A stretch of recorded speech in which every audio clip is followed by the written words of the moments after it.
everyone. Welcome to another episode of the Burning Out Bush. This is number 2. Oh boy. Always taking it a weird place. That's right. But we are so excited to continue this journey. Our first episode is out. Yes. And on YouTube and Facebook and, of course, our website. So we are really starting to roll here. As always, I'm Josh Moyer, and this is my co-conspirator. Sure. Oh, okay. Co-host, whatever. I'm Rick Grace. It's awesome to have you guys back with us. If you watched our first episode, we hope you enjoyed it. We got a lot of great feedback, which we'll bring that up later in the show. But Yep. Today we are going to talk about the calling of being a minister and what that is like and how we got to where we're at now in our ministry journey. Yeah. And something we'll want to bring up is this a calling or is this a career? What's the difference? So that's something we will have with our guests later, which I'll let Rick here in just a minute introduce who that will be. But I got a question for you, Rick. If you weren't a minister, what would you be?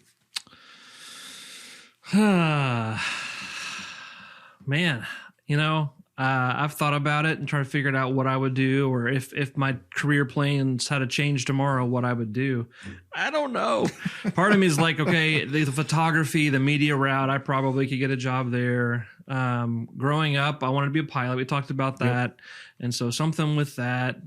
My mom has wanted me to be a teacher. Like there's all kinds of things, but I don't know. What are your thoughts? What would you do? I think I shared this in last episode, but I would have been a high school teacher and a coach. That was always the dream. Especially as I got older. Of course, when you're 5 years old, you want to be a NFL player or an NBA player. But when I started thinking about my future seriously, it was teacher and coach. Never even considered ministry. But I can be honest. I'm glad that didn't happen. Yeah. So today, we're talking with a friend of mine, Jared, who's a minister, and he's got a really interesting story on how we got into ministry. It's different from a lot of people's. But that idea of what else would you do, that reminds me of a piece of advice that I got from a mentor, which is another theme in the show. Yeah. And he said, I'm going to butcher it, but something along the lines of, if you can do anything other than ministry, do it. And his point was, it is a calling. That's right. It is something that is... your whole self goes into ministry. And so if you can find contentment, if you can find like you're fulfilling your purpose in another job, do that. Yeah. And one thing you'll notice today is this is no different than any other job. Mm-hmm. Like even if you're called to be a plumber or an electrician, like there are days you go through that job and you're like, man, I don't want to do this anymore. Yeah. We have those days where we just go through the stuff and I don't know if I can do ministry anymore. We'll talk about that too. Yep. And so we're not all that different. I mean, at the end of the day, we're still human beings and with human emotion. Oh yeah.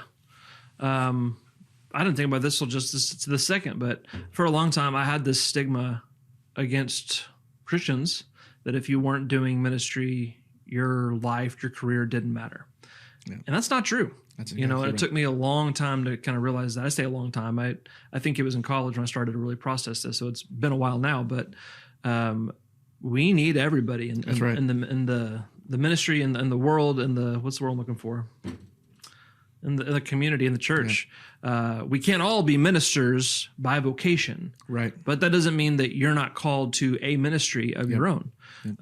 And so it may not look like Josh or I, but whoever's listening to this, you absolutely are called to use your gifts in God's kingdom. And that might be as a plumber. It might be a school bus driver. Shout out to the school bus drivers. Yes. I was a school bus driver. We've been there, done that. Did you ever hit a dog? But today we're talking about calling. We're talking about what makes the drive to do ministry different and what that looks like. That's right. Yeah. Ready to get into it? I'm ready to get into it. Let's introduce our guest. Let's get rolling. Yeah. So here's our interview with Jared. All right. Well, today we are with Jared Mays, and Jared is a longtime friend. I just did the math, and I've known him for about 16 years, which is crazy. Jared. I know. Jared is the lead minister at the Southside Church of Christ in Rogers, Arkansas. And this is weird because normally when we're on Zoom together, we're talking about Star Wars. But today we're talking about the church and ministry and all that. So, Jared, how you doing today, man? Good, good. Except for the fact that just made my hairline creep back just another couple millimeters there with that comment about the age of our friendship. But I'm happy to be talking to y'all today. Good to see you as always, buddy. Yeah, indeed, man. And you guys need to figure out y'all's connections. I know, Jared, you were born in Oklahoma. How long did you live there? 8 years. Okay. And then I know you guys are Thunder fans, and trying to think what other things y'all have in common. I'm sure. Don't tell me about the score last night. I didn't get to watch the game. I'm going to watch highlights at lunch. Oh man, I want to so bad. Yeah, but I'm not going to because I'm not that kind of guy. Well, you kind of are, but I mean, 8 years. I mean, living in the greatest state in the union. All right. Well, at least you don't have a hockey team, so I can't talk smack. Yeah, we do have a hockey team. It's just that no one, even if you live in Oklahoma, has ever heard of them. Yeah, actually grew up going to the minor league hockey team, the Blazers. Yeah, my buddy and I would sit right along the glass and we'd harass the players. And we would always cheer when they would like shoot a puck at our faces or something. Yeah, good memories. That was back when the glass was like 5 feet high, and now it's like, they'd send hockey pucks like up at the very top. It was awesome. That was back when they could fight. Oh they yeah, still fight in the minors and the majors. Yeah, but good stuff. But here today, we're talking about ministry. Unless you wanted to do a Star Wars podcast, what if we just pivot on Josh and just surprise? Gotcha. Yeah. Yeah, I'm not going to know anything about Star Wars other than the famous line from Darth Vader, "Luke, I am your father." Which is technically not even what he says, but that's for another show. It's true. I wasn't going to say it. I wasn't going to say it. He wanted to. I could see it in his face. I was like, I said something wrong there because Rick was like, no, it's a common misconception. So you got the cultural reference correct. Well, I think the podcast took a turn when Rick introduced you as he's known you for 16 years. So I don't know what's harder, being a minister for as long as you've been or being Rick's friend for 16 years. Ouch. Yeah, that's fair though. Jared and I, man, we had freshman Bible at Harding together. I remember sitting in his living room watching The Passion of the Christ, bawling my eyes out. Good times, man. Yeah. I bought a truck from him. I used to have a truck. Can you believe that? We don't have to talk about that. Yeah, that's a different story. But and then now we do a Star Wars. Now he's got a man van. And now I have a man van. Rick has the man van. I am cool. Yeah, I drive a grandma car. You did? Are you Buick? No, it's a 04 Toyota Avalon. Oh, okay. Oh, yeah, I knew that. Your car's fine. It does the job. Job. I will say, I've known Rick since he had swoopy hair. You know, like the Justin Bieber style swoopy hair. Really? Oh, yeah. If you have pictures, please send them. We'll post them on live for people to watch. I've got some pictures. I'll show you. But yeah, I had long hair. The flow. Yeah. They named his van, which is blue. I need to start that off, by the way. Shadowfax. And it's a blue van. That was for camp. That was for camp. No, it was me. It was me. Was you? Oh, okay. Yeah, we had a Lord of the Rings themed camp, which is the best church camp ever. And I wrote on there, "Show us the meaning of haste" on the windows with window chalk or paint, whatever. Anyway, we're way off topic. Yes, we are. Let's talk about ministry. Yes. So, Jared, you are unique, in case you didn't know. And specifically, what I'm talking about is a lot of ministers. Their trail to ministry kind of meanders, but I've always known you to be a very driven, very focused person who you knew what you wanted to do, and like youth ministry wasn't part of your story, which is a lot for some other people. So kick things off, just take us back to the beginning of your ministry story. What was your story and your journey into ministry? Yeah, I must have missed that Bible verse that said you have to start in youth ministry before you become a preacher. I don't know. It's not in there. That was in 3 Peter or something. But I have a really unique story in the sense that I remember the moment I was 5 years old at the Southside Church of Christ in Russellville, Arkansas. The Bible class teacher had a great group of kids. Actually, several of us are in ministry now. The Bible class teacher had asked us what we want to do when we grow up, and I had a 5-year-old existential crisis. I was listening to my classmates' answers. I found them lackluster and unsatisfactory.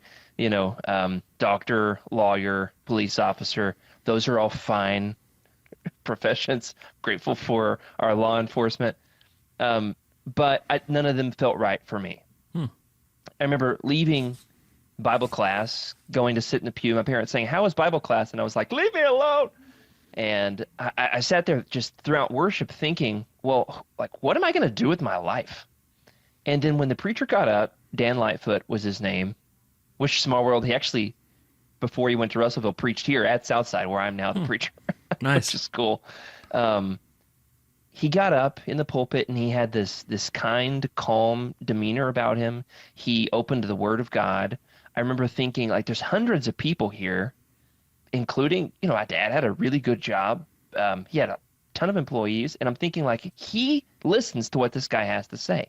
He commands attention and is able to speak life and truth. And we would leave worship kind of reoriented as a family, saw the way that church brought my family together. And I thought, that's it. Having this ability to lead and to proclaim and to say something that matters and makes a difference in people's lives. I had a really clear moment in which I felt the call to ministry. Now, I think that is probably unconventional for many, and we can talk about that. But that initial spark was very clear for me at a very young age, and I pretty much never deviated from that. Wow. Other than that year or so in high school when I was in a heavy metal band, but that's another story for another podcast. Nice. Yep. Crazy. I was in a screamo band in college, so we have that in common. And I was a fanboy. I was the videographer and like the tech guy for a metal band. That's awesome. Yeah. Jared, remind me to send you my metal EP I made with AI. Yeah. Oh, fun. The good thing about my very short-lived heavy metal career is it was in the era in which all of our cell phones made just absolutely abysmal recordings. Especially video quality was atrocious, sound quality was atrocious, and there was no good way to get files off those old phones. Yeah. And so I know there's footage, but I'm pretty sure it didn't survive. Yeah. Which is probably a good thing. 2 pixels or something. Yeah. Nice. That's funny. Rick, Wow. what'd you want to be when you were 5 years old? I wanted to be a helper. I remember I came up with this really clever acronym. I don't know if this is 5 or older, but I wanted to offer free counseling. I have a business called ACE, Advice and Counseling for Everyone. And At 5? I learned soon after, I don't know if it was 5 or around then, but I knew, I was like, it's going to be free. No one's going to have to pay for it. And everyone was like, okay. I don't doubt that for a second. I believe you. Well, thanks. I thought I was going to be a 7-foot tall NBA player. Oh, well, that checks out too. Yeah. How tall are you? Did the 7 feet thing work out for you? No, it did not. I'm 5'10" and proud of it. Yeah. Yeah. So, especially working next to Rick. Okay. It makes me feel tall. It is fun whenever I have a short preacher, but I've not had one in a while, so Yeah. No, me and Rick can almost look each other in the eye. almost. It's a good relationship. But when I have the disadvantage, I'll just punch him in the gut real quick or something. Yeah. Yeah. Nice. So, well, Jared, that's exciting that you've had that vision, and I was going to ask you about if you ever deviated from it, but it sounds like you pretty focused, which is cool. I knew that I wanted to do it. Didn't really have a good idea on how to accomplish it or how to move toward a career in ministry. I didn't necessarily even know how to get started on that track, other than I knew I would probably go to a Christian college and major in Bible and figure it out from there. But then we had a retired minister at our congregation in Oklahoma when I was a kid who learned about the Oklahoma Preacher Training Camp. He gave me a brochure for this. He said, I'll pay your way to go. And thankfully was able to attend that camp for 4 or maybe 5 years, 1 week camp in the summers, in which case I had the opportunity to spend a week with like-minded guys, learning about preaching, getting opportunities to preach and getting guidance on how to craft sermons, and then practice getting up in the pulpit and refining our ideas, refining our style, showcasing different ministry, different preaching styles, bringing in great guest speakers. And that was a huge push toward ministry. I was grateful that I had that opportunity, and I've participated in leading a camp much like that ever since on the campus of Harding University, called the Caruso Experience. Yeah, So, let's talk more about that. What That's is a big Crusoe? part of my story too. Why don't you jump into it? What is Crusoe? Who is it for, and all that?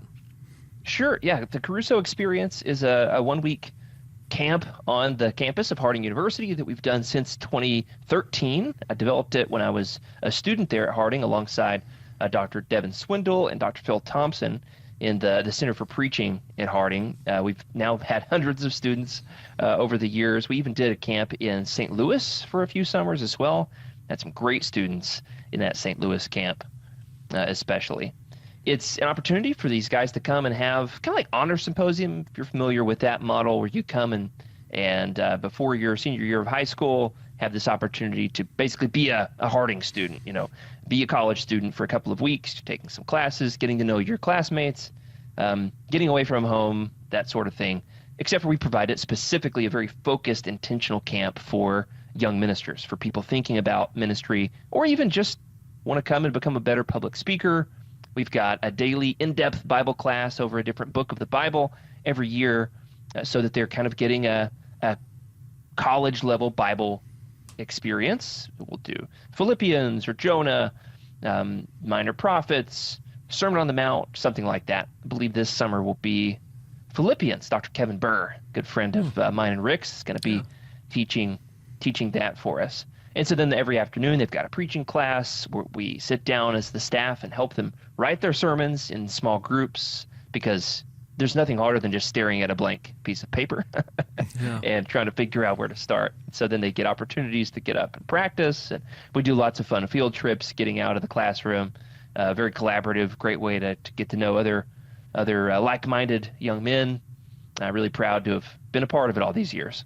That's awesome, man. Okay, so is it rising seniors and juniors, or just seniors? No, that was honor symposium. This is actually for any high school aged young man. So it's entering your freshman year of high school up through graduated seniors. Cool. And just about every year we've got the whole spectrum represented. It's been a diverse camp. We've had great racial diversity at the camp. We'll have students from typically as many as 8 states that attend. Wow.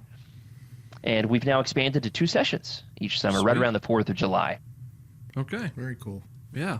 Well, we'll have to see if we can send some students, because I know we have a couple who are thinking about ministry, and that'd be really good for them. Yeah. I noticed you said something about even for the ones that aren't going to become ministers, they go there and just learn how to be better public speakers. And someone who has served in youth ministry a long time, I've had students go to preacher training camps that I knew and they knew really never had an intention to grow up and be a minister, but they always came back with a really nice confidence level where maybe before they went, it was kind of tough to get them to even say a prayer, and now they come back and they've just they come back leaders. And I think that's something we need more in the church for sure, is even if you're not going to be a minister, it's nice to have men that will step up and do things. And you can always tell the ones when they were younger were pushed a little harder, because you ask them to say a prayer even, and they're like, "Oh, absolutely." They don't need time to prepare anything, and they just got a little more confidence. So I do appreciate that about all of the preacher training camps. I know most of the kids I had would go to Louisville, and they have a training camp down there. But I appreciate what you do. I think it's awesome. Thank you. And this is born out of that model. I had the opportunity to visit Louisville on a couple of occasions. And so there was a crew of guys that were kind of planting these, and I would consider myself in that strain, in that tradition. Mm-hmm. They've done great work there, and really respect making this investment in the next generation of church leadership. And, to your point, Josh, most of the guys that attend these camps will not become full-time preachers. Right. And that's not even necessarily the point. We do a lot of teaching them about being godly men, a lot of training in character and ethics. We do a lot of talking about living out the scriptures and knowing the Bible well. And I'm really proud of the ones that have entered ministry. Certainly, that is a big goal of what we're trying to accomplish. Right. And yet over the years, we've realized this serves the church in more than just filling pulpits. Mm-hmm. Yes, you're absolutely right. I think it's awesome. Yeah, that's cool. Thank you. We'll come back to some ideas for the future and the generations to come in ministry. But Jared, you've been in ministry for over a decade, and it's been almost your life plan. But I'm curious, how quickly did the real world parts of ministry start to challenge your goal and your dream? My path to ministry was, I think, an old school model. I think this is like the Jimmy Allen model of right out of college, started a small country church as the preacher.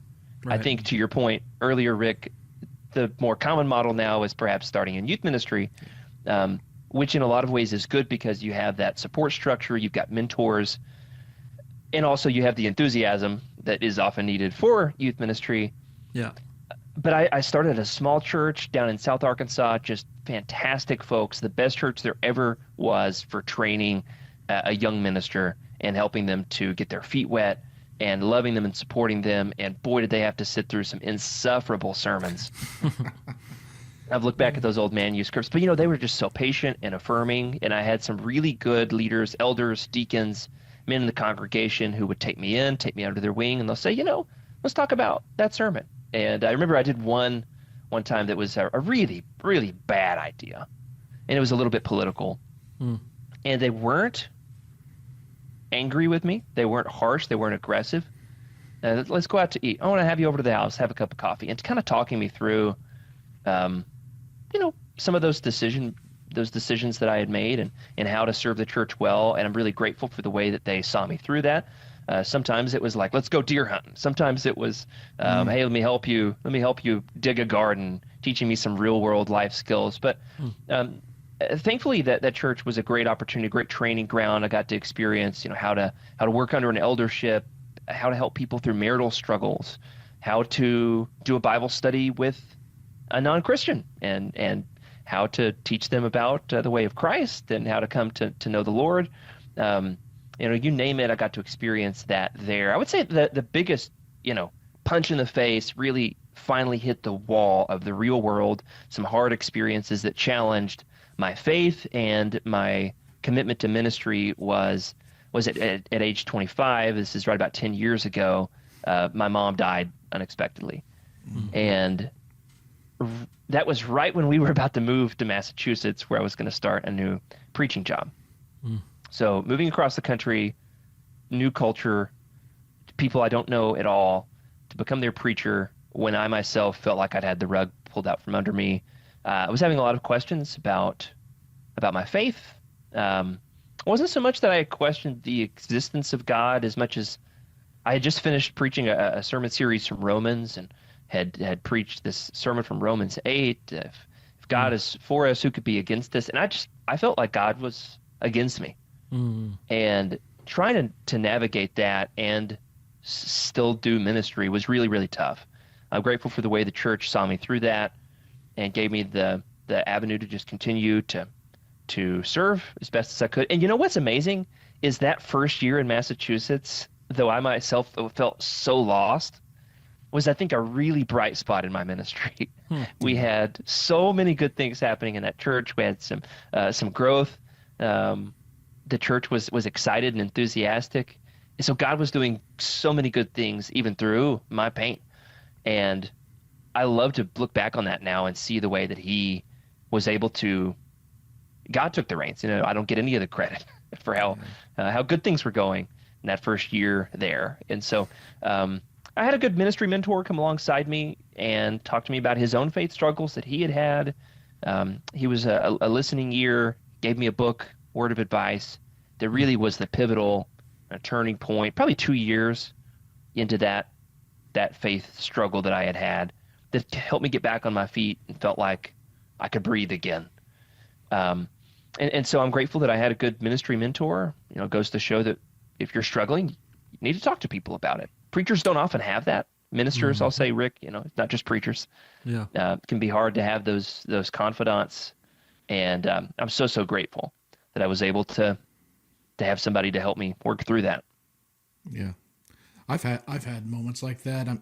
Early on in my ministry career, I got cancer, and I had that same thought. Like, one of the thoughts that just kept protruding in my mind, and even verbally as I yelled up at the sky, is like, why me? Like, I'm a minister. I'm doing this for you, and why am I? I felt like I was getting punished for, something. But so, yeah, I think a lot of ministers have that feeling of then when we go through a valley, it's like, man, God, what's going on here? And we spend our whole time preaching or teaching about having faith, and then we get rocked sometimes, and but yeah, that hits home with me like quite well. I don't preach that often, but not every time, but very often when I preach, I have just major imposter syndrome of, what gives me the right to stand up here and say these things when, I've got my doubts or I've got my struggles or things where it's like, I mean, some topics are easier than others, but you get what I'm saying? Like there's a lot of weight from all that. Oh yeah, absolutely.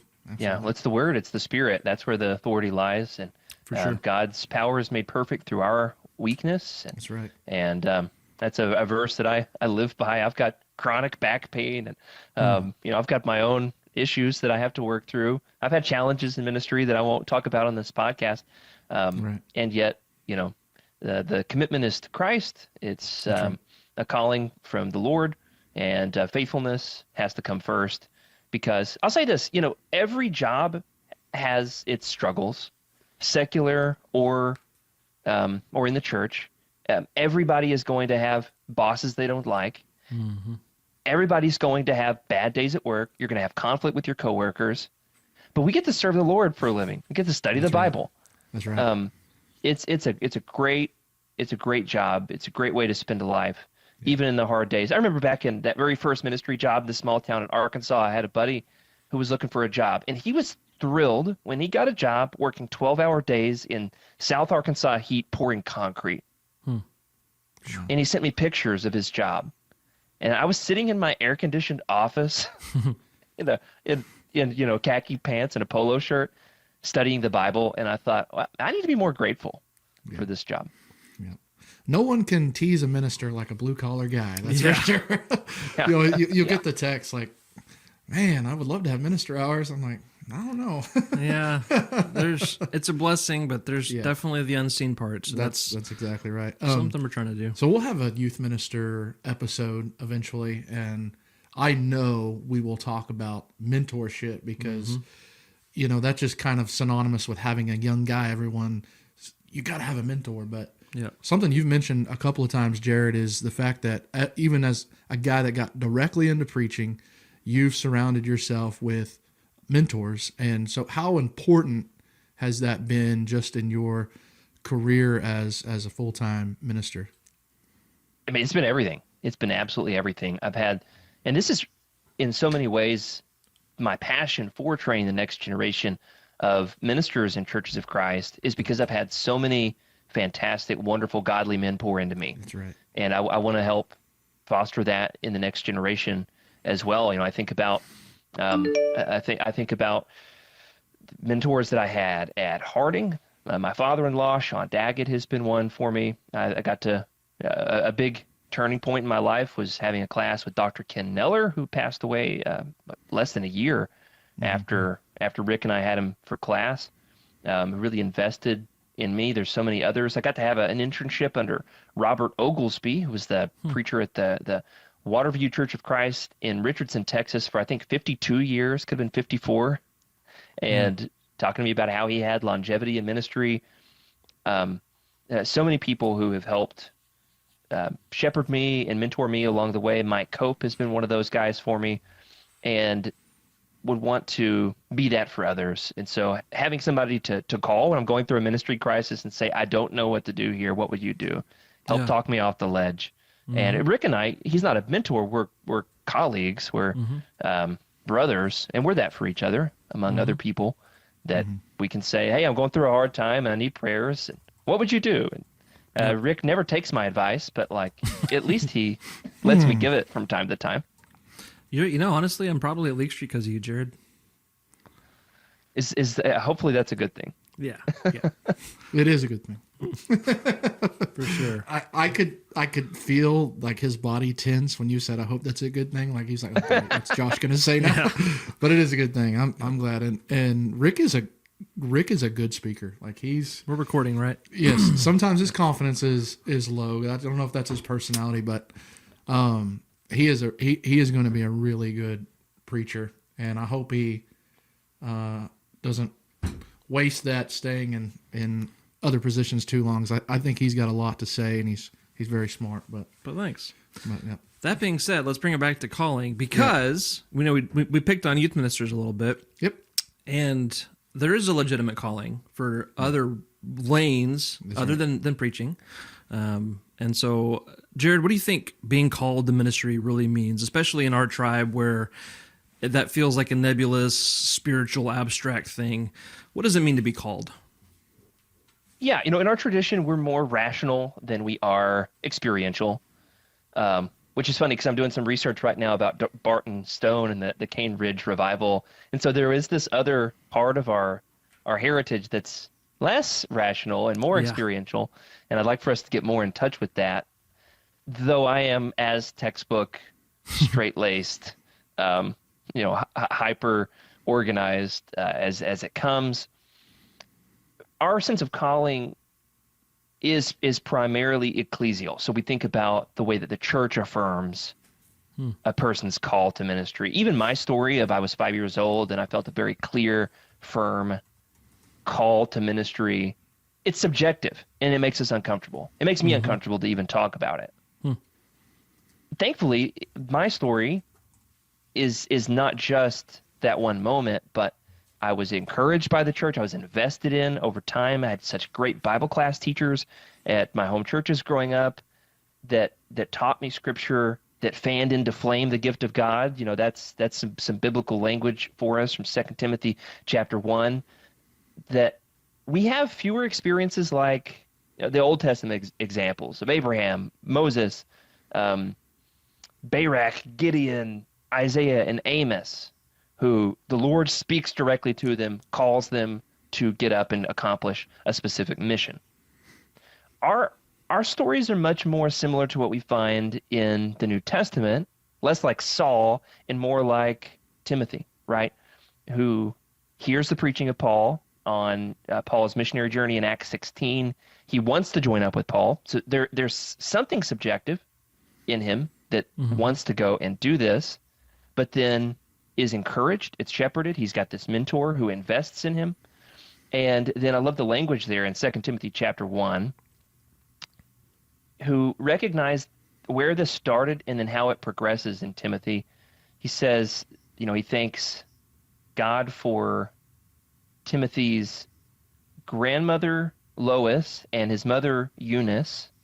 So they had a sincere faith that he says they passed on to them, that now dwells in you. I remind you, verse 6, to fan into flame the gift of God, which is, now here's where God's power comes into all this, which is in you through the laying on of my hands, for God gave us a spirit not of fear, but of power and love and self-control. So there's a divine element, and yet there's this human element of people investing and saying, I see something in you, and yet you've got a ways to go. Let's work on this, and I'm going to help you. And so for me, I had so many people who came alongside me and said, I want to help you. I see that you feel this call. You want to go this direction. And so it did take, quite a few people along the way to help keep me on that path and encourage me and empower me. And I think that that's most often the way that it works. So it's a combination of factors. There's this, and I think we need more teaching on spiritual giftedness. Maybe 1 Corinthians 12, Ephesians 4, maybe we're afraid of the charismatic nature of those passages that talk about the miraculous gifts of the Holy Spirit.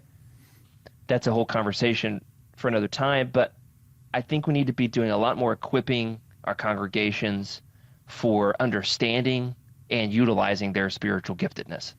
Thinking about the fact that God gifts the church with what the church needs to accomplish the mission that God gives us. And so are we going to sit on those gifts, or are we going to do something with them? So I like to think about spiritual giftedness, calling to ministry as a part of that picture. Thinking about spiritual gifts more as ministries and less as skill sets and temperaments. I like that. Yeah. I like that a lot. That's a good way to look at it. I know we'll talk in a second about the shortage we're experiencing in ministers across the board, from youth ministry to preachers and all that. I don't know. I can think of at least one family where there was a student where as his youth minister, I saw that he had what it takes. He could have been a great minister, but his parents discouraged him from ministry and talked him out of it, which is frustrating. I mean, I get it. I won't get into their decision too much, but Jared, from your perspective, what are some of the main reasons we're seeing a shortage of ministers? At least in our tribe. I know other tribes are dealing with it too, but what do you think is causing that, or what are your ideas and hopes for the future? Yeah, on a broad level, there is a crisis of authority. We're an enlightenment culture. We distrust leaders inherently. We're taught to distrust leaders. There have been really bad examples of ministers who have abused power that I think have burned some people out. That's why we who are in ministry need to have great character, and we need to model transparency and humility. So there have been some negative influences along the way. I think that in Churches of Christ, we have a healthy model most of the time compared to the denominational world. Sure. Which is that we don't localize and centralize pastoral authority in one person who can abuse that power. Yeah. We have a board, if you want to call it that, of godly elders who meet scriptural requirements to shepherd the church God's way. And ministers fit into that as people who use their gifts to serve the church.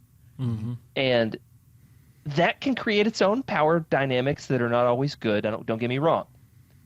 But I think in general, we have a biblical, godly system that works. Mm-hmm. And I think that we need to lean into that and celebrate it.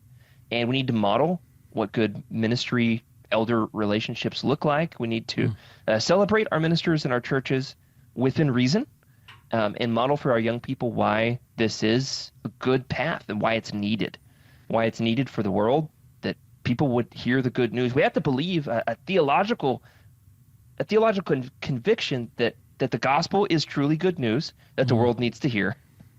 And it's got to start there. Our belief has to be in the gospel, and we need to strengthen that conviction. I think we can get distracted, especially, in our history in Churches of Christ, we can get distracted by issues that are not central to the core tenets of our faith. We need to get back to the gospel, that Jesus Christ is the Son of God, that he loved us with a radical love that the world needs to know. All right, I'll stop preaching to say this, that we need more opportunities as well for our young people to get good, positive, early experiences with ministry. Mm-hmm. One of the big shifts with this has been Sunday nights. Do you guys still have Sunday nights at League Street? Yes, we do. We have a couple of weeks we do small groups, what we call connect groups here. We have a Sunday night where we just come together and we sing and learn songs, and we'll have someone teach us those songs, a little music with that as well, as far as teaching us notes and things, not and then our fourth Sunday of the month is just our typical traditional Sunday night, worship. So you've got a hybrid model. We do have a hybrid model.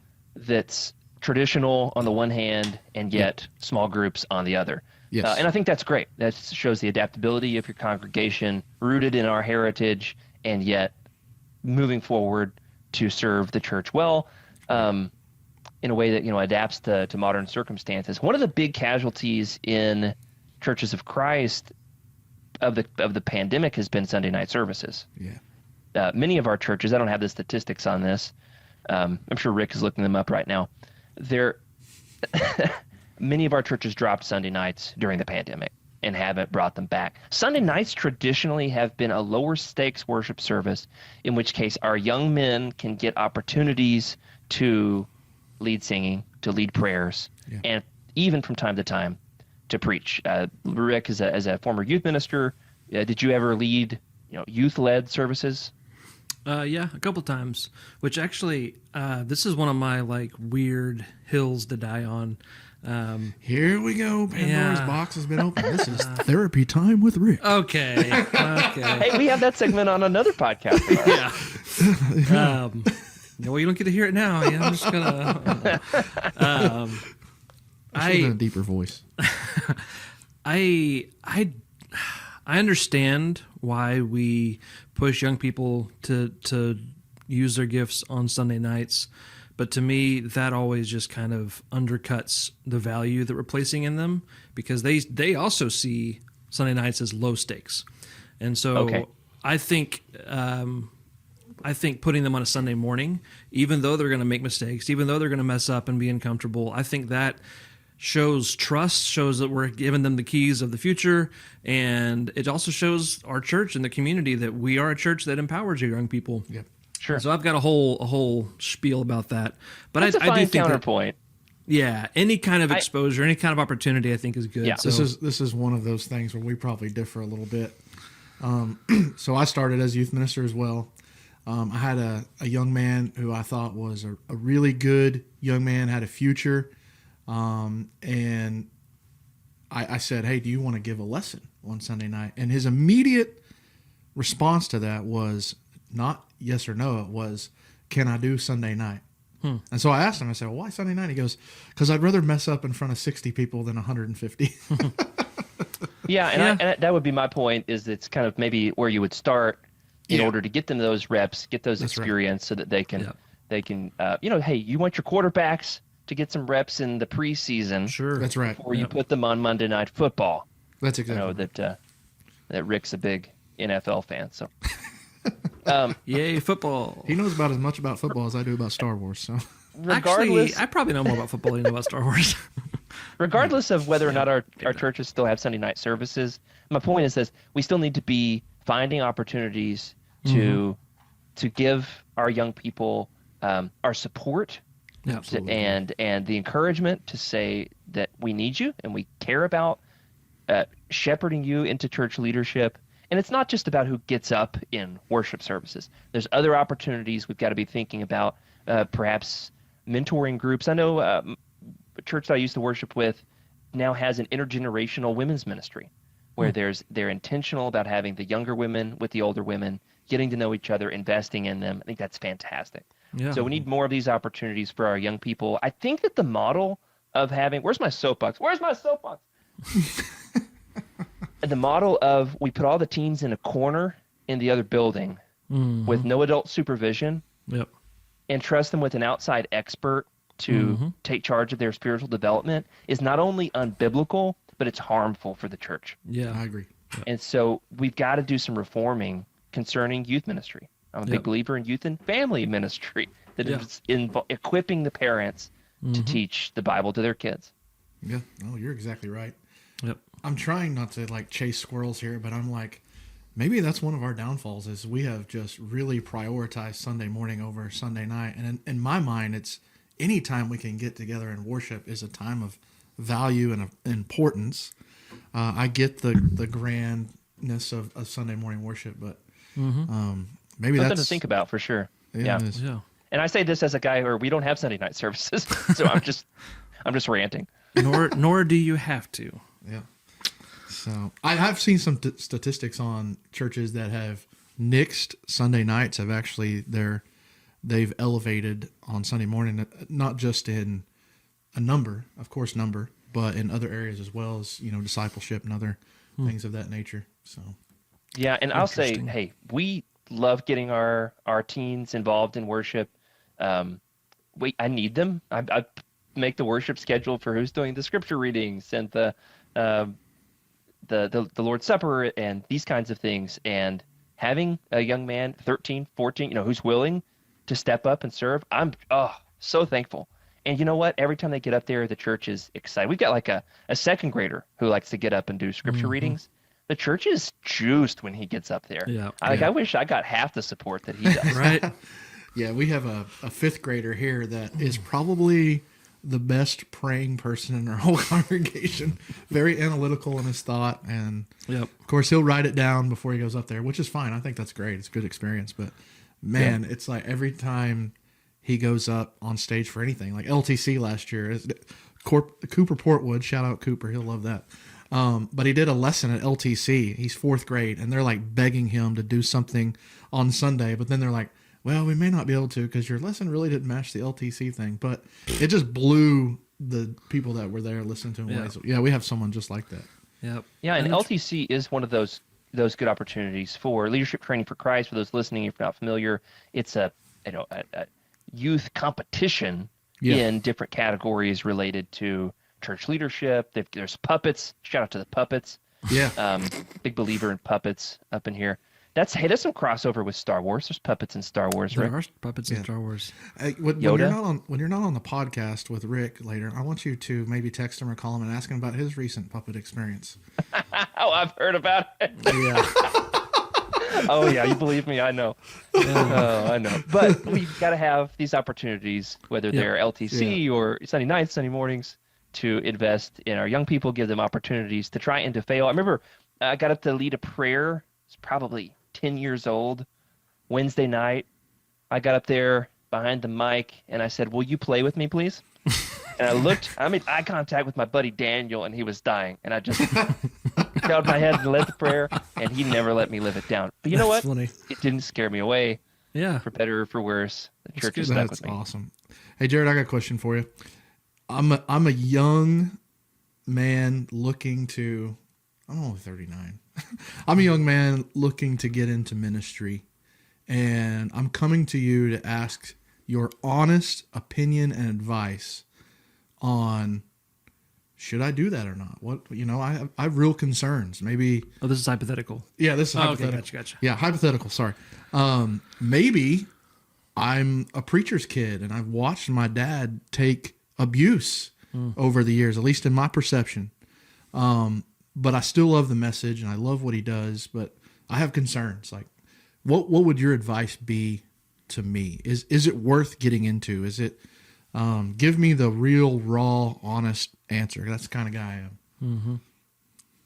Yeah, first of all, the Bible teaches us to pray for wisdom, to ask for it. I don't think we do enough of that. I think if you're trying to make a difficult decision, no matter what it is, if it's what school to send your kid to, or if you should take a job, or something like a career path, this is a big decision. It's got to involve prayer.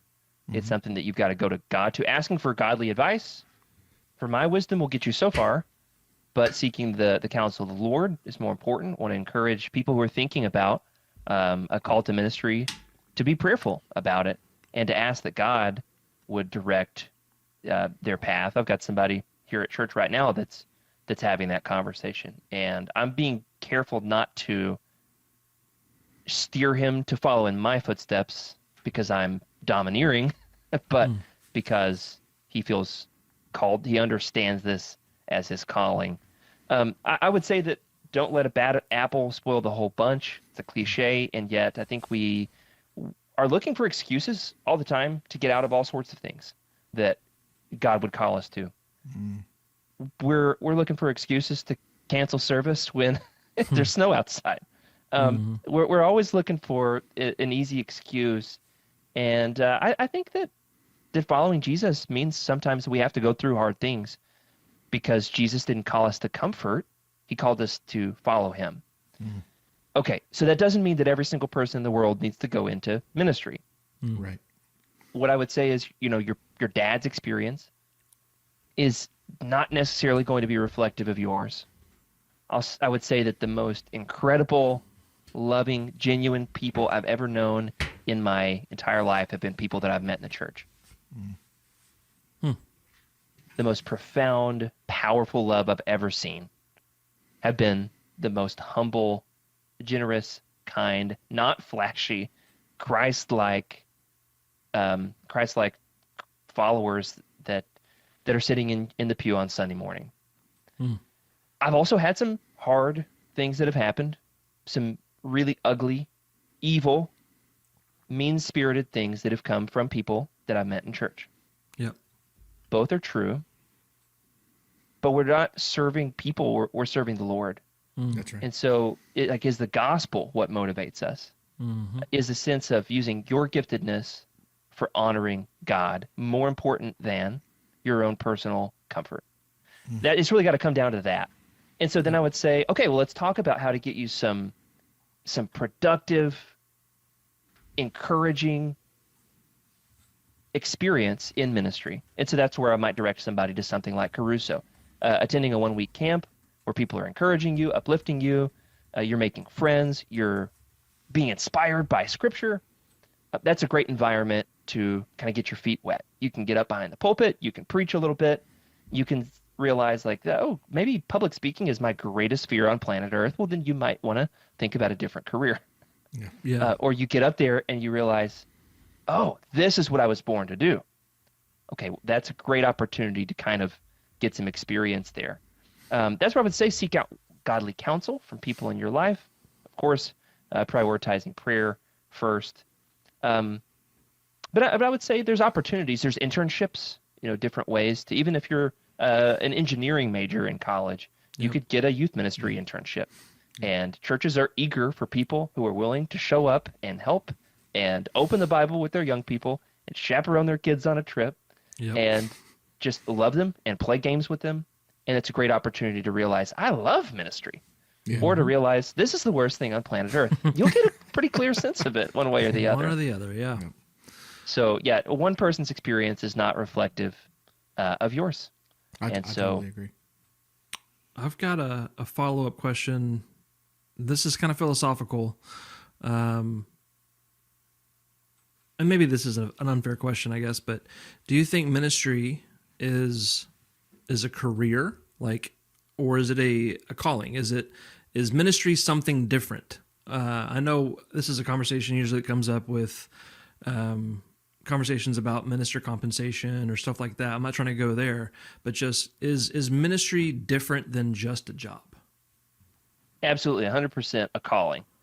And I think that the future for most churches of Christ is going to be bivocational ministry. It's going to be people who have a desire to serve the church that superimposes their own desire for making a career out of it. You might need to find compensation elsewhere. Learning a trade is going to be something that's going to be a path for many. And it's something we're encouraging at Caruso. And I've seen a lot of our guys who are now, kind of the early adopters of our program who now have young families, many of whom working secular jobs. One of them attends here with us at Southside. He has a job that is not in ministry, and yet about once a month, he presides over the Lord's Supper. I know that I can count on him at any turn to lead a prayer when needed. He's somebody who will step up, and you know what? He's still loving people in his career. He's still shining the light of Christ. It's not any lesser than what I do. So I do consider it a calling. I think there's a difference between being driven and being called. Being driven is often ego. Being called comes from the Lord, and understanding that. And those things can get out of focus and out of whack. Yep. And so, if you do get the opportunity to attend a Christian college, you'll get to take some courses on leadership and ministry, and you'll get to do some great reading about distilling your calling and understanding your giftedness. And I would say one thing that I came across with one of my professors that has been a huge life changer for me to help understand that my call for ministry that is more important than any sense of burnout that I might feel from time to time, which is natural. Dr. Youngblood, Kevin Youngblood, teaches at Harding. He had this devotional thought about Ezekiel. How good are you with your Hebrew, Rick? You know what Ezekiel means? Nope, not good at all my Hebrew. It means that strengthened by God. God has strengthened. And so Dr. Youngblood gave this devotional about what happens if we try to strengthen ourselves for ministry. Well, what we end up with is hard hearts and weak skin, easily offended, easily upset, easily agitated, and bitter toward the world. We make ourselves hard. If we make ourselves hard, we end up calloused and bitter. But if we let God strengthen us, we get the reverse. Ezekiel, God has strengthened, which is we have thick skin and a soft heart. And I believe that's that kind of focus, letting God strengthen you, is the antidote for ministry burnout. Thinking about maintaining an empathy and compassion for people, but the kind of thick skin that can handle some of those surface level hurts. Because they're going to happen. They're inevitable. They absolutely will. I did not understand that when I entered ministry. I had to learn those things the hard way. And thankfully, over time, God has softened my hard heart, and I've still got a long way to go. Man, good word. It is. I'm processing. I always do this. Every time we have a Yes. discussion, I have to like just sit there and stew for a minute and think. You're a deep thinker, Rick. I'm a slow deep thinker, though. Josh, any questions? Anything you want to follow up with? No, I think everything you said is spot on. I do think, we need to be as honest as we can with guys. You kind of mentioned there were some things you just didn't know. There is no self-help book, or what was the little yellow book back in the, like, I can't remember what it's called, but it's like, I'll think of it later. But anyway, I think we need to be honest. Like the something for dummies. Yes, that's what I was talking about. Yeah, that's Preaching what it was. for dummies. Yeah, Like ministry for web dummies. coding for dummies. Right. Yeah, that's right. Anyone younger than 35 probably has no idea what we're talking about there, but or 30. We'll say 30. Yeah. But yeah, I think you're right on. I think we do need to be honest. I'm one of those guys. I guess I don't know if it was growing up in sports or in those competitive environments where I just want you to don't sugarcoat it. Just tell me what it is. And I think guys, it's something I've done in the past, even with young guys that aren't built like me, where I've said, this is not something you can go into lightly. That you can just look at the guy on stage and think, man, how awesome is that? No, that's the whole reason for this podcast is there's a life for guys outside of the classroom and off that stage on Sunday mornings where 95% of your ministry happens. And you know what? Leadership will be ugly sometimes. Congregants will be ugly sometimes. You're going to be ugly sometimes because you're just going to get to a point where you're tired of wearing all the weight, right? And so that goes back to staying prayerfully engaged with our Father and staying engaged in the Word, because we have an entire book, and you mentioned some guys earlier, we have an entire book about men that carried the weight, that went through tough times, and the common denominator through all of that was what? It was God, and leaning on Him and learning through Him, watching His Son who faced all of the same things, the ugliness from leadership, the ugliness from his friends, the ugliness, and yet he's still able to do what he did. And then there's Paul and guys like that. So even through all the ugliness, there is something so beautiful there that we have been called to do. And I do think when we use the word career, that's just us kind of involving our societal experience and making that. But yeah, I think that the calling is something that we focus on. And you said something really profound earlier. We are here above all to serve God. Love God, love people, and there's a reason that order exists. Yeah. And so, but yeah, I think you you hit the nail on the head there. So thank you for that. Yeah, well said. Well said. Man, it is tough to tell everybody up front that we want you to do ministry. This is a good thing, but also it can be hard. And that goes back to the point that every career, every profession, it's got its challenges. You're going to have bad days. Yeah. And so understanding a sense of what has God put you on earth to do, how can you best use your gifts and callings to serve the church? What is it that the world needs that you're good at? What if people in the church said, I see something in you? Chances are, if you're not meant for ministry, people will tell you one way or the other. Yeah. Yep. No, you're right. And maybe, I don't know what that conversation is like, but maybe there are some of those conversations we need to have where first thing I had to learn was you better have thick skin. That's for sure. But I think I taught myself that by and I'm still learning. Rick can testify to that. But like, instead of just outright getting upset, I've got to teach myself to what's gone on in their day that's got them where they're at, and how can I interject in a positive way. But I'm sure we'll talk about. We got a episode coming up where we're going to talk about relationships like that, congregants, things like that. Yeah. So good. Good. I'll have to listen. Yeah. Jared, thanks for coming on and talking with us. I mean this as a compliment, but we talk Star Wars so much. I know you're a Christian, but sometimes I can forget that you're a minister because you're just a person, and it's really cool to hear your thoughts on the world we work in every day, and all that. Man, you got a lot of wisdom. Well, it's good to be able to blow off steam. We talk about Star Wars. You need to have friends. Yeah. Ministers need to have need to have friends, and not everything needs to be always work. With anything, if you're always working all the time, you'll burn out. So having avenues and opportunities to invest in something that is wholesome and good for you, a vice that something that's not a vice, that is a way to channel and be encouraged. Channel some of that pent up energy sometimes into something productive. So grateful that we've had that on our show. Legends Look Back. Oh, there's the plug. There's the plug. Hey, we appreciate you being on today, and I'm glad we got to sit and talk and meet each other for the first time. So he told me who you were, so I got to be honest. I went on. I'm an investigative guy, so I'm like, I got to see it. So you were on a podcast. I think you were still in Massachusetts. It was the Faith and something. I can't remember what it's Faith called. in the Folds with Kevin Burr. Kevin, so Dr. So Kevin I was Burr, like, we mentioned him earlier. Yeah, I like this guy. So I appreciate you coming on, man. Thank you. Nice to get to talk to you guys. Yeah. All right, Jared. I'll see you later, man. See you, man. Bye.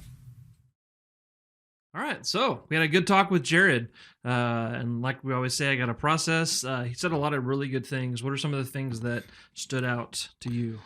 I think one of the first things that stood out to me was he kept throughout the whole meeting with one another. He kept going back to those men in his life that have really shaped who he is, from starting at 5 years old, watching the guy on stage, and then having the former minister that was, hey, I want to send you to this preaching school. So he's had some guys that shape him, and I think we could all look back and find those guys. But I think the biggest impacts were the men that he's had in his life since being ministers, or being a minister. And I can relate to that. You can relate to that. Yeah. Mentorship is something, and, mentioned it in the interview, that we often kind of label youth ministers have to have mentors. And while I agree with that, ministers have to have ministers in their life. I mean, he mentioned you got to have friends. And I think some of your most important friends are going to be friends that are doing the same thing that you're doing, because you can relate so well.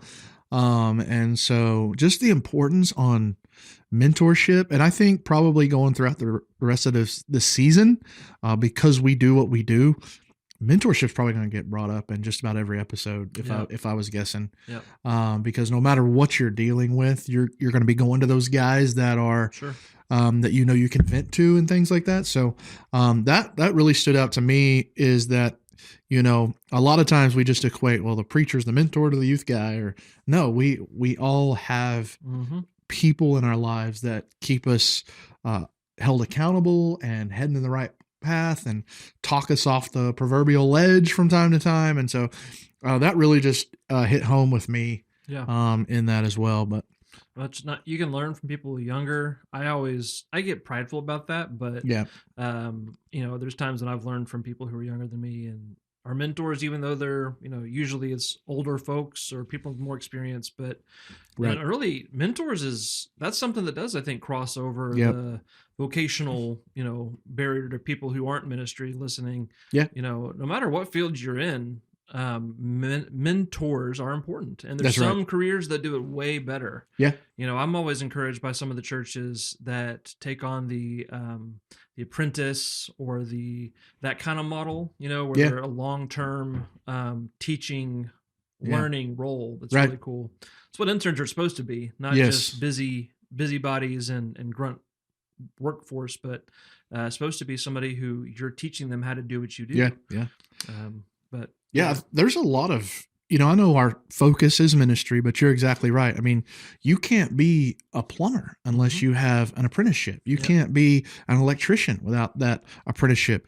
You don't as a police officer, you don't graduate, get hired, and they put you in a car by yourself. No, you go through your field training, and you have someone ride with you, and hospitals. I mean, there's mentorship all over the place. So, all right, bring it full circle again. There we go. We need it in the church. We do. That's discipleship. That's exactly right. It's not supposed to be get baptized and figure it out on your own. It's, you got an older brother or older, a family in the church that's supposed to take care of you. And we're supposed to take care of each other. And man, all right, we can get preaching. Giving your life to Christ is the beginning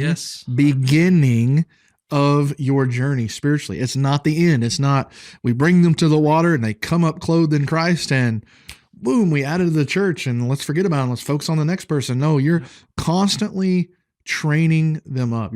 I say it every Sunday, let us walk with you. And I mean that. We as brothers and sisters who have been there, done that, and have had life and lived it, we have to walk with the ones who are just starting out, because that's when the pressure is really going to ratchet up, and where the enemy is really going to put a focus on you because he sees that he's slowly losing you. And so mentorship, having people in your life is so important. And that's why the church exists. Like we are brothers and sisters. We have to want to help bear one another's burdens. Isn't there a scripture somewhere about that? So yeah, absolutely. But I'm going to get off my soapbox now. Yeah, no, I'm actually preaching on that. So by the time this comes out, I would have preached on that already, which is crazy. One other thing I want to kind of debrief that Jared said toward the end there, started talking about Ezekiel and the meaning of his name. God strengthened. God strengthened, and doing things on your own power versus God's power. Yes. That's the whole point of our podcast, is God called Moses in the burning bush. Yep. And the times that Moses failed as a leader, as a shepherd of his people, was the time he did it on his own power and not God's. Right. Or short-circuited that process. And the same is true for ministers, is we try to do it on our own. We try to rely on our own strength, our own natural giftedness, and we burn out. And so that's why it's important that we're not the burning out bush, that we're connected to God, to the Spirit. Yeah.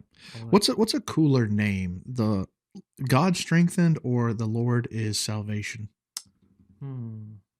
I would have to say my real name, Garrick, because it means Spear King. Oh, Spear King. Yeah. Yeah, but no. So all right, Joshua. That's how cool my name is. Okay. Yeah. The Lord is salvation. What about Grace? Grace is a cool name. Here we go. Yeah. No. All right. Well, that does it all for this week, this episode. Thank you guys for listening. Yeah. As always. We're just getting started. We are. This is episode 2. That's right. Can't believe it. It's gone so quick after it started so slow. That's right. The planning that goes into this before you can even film is crazy. So for sure. But hey, we appreciate you guys tuning in and watching. And we know that our first episode has been out, and all of the wonderful comments and text messages and calls that we received just on the first episode, which I'm going to be honest with you, was I thought our shakiest one. We've recorded several now, but we were real shaky, and I think we've only gotten better. So hopefully, please stick with us and ride with us on this journey.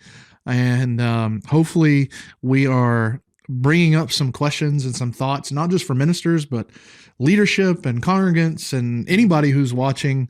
But yes, we really appreciate all the positivity that we've gotten. So, and if you have anything that you think we need to work on, make sure you text Rick about that. All righty. So that'll do it. All right. Have a good one. Thank you. Yeah. And with that, we've come to the end of another fiery episode of Burning Out Bush. We hope today's discussion sparked some thoughts and maybe even a little bit of inspiration for you. Before you go tend to your own metaphorical bushfire, we've got a few small requests. If you've enjoyed this episode, please hit that subscribe or follow button on your podcast platform of choice. It ensures you never miss a spark from us. Also, a 5-star review goes a long way in helping other folks find our little corner of the podcast world. Take a moment to rate and review us on Apple Podcasts or Spotify. You can follow the latest flare-ups and announcements by following us on social media. Find us on all platforms by searching for Burning Out Bush Podcast. Do you have a burning secret, a professional meltdown, or a story about truly hitting rock bottom that you want to share? Well, we want to hear it. Fill out our totally anonymous form, and your story might be featured in a future segment where we read and discuss listener-submitted workplace woes and career cataclysms. You can find the form at our website, burningoutbush.com. Thank you for listening. We'll catch you next time when we fire up a whole new conversation on Burning Out Bush.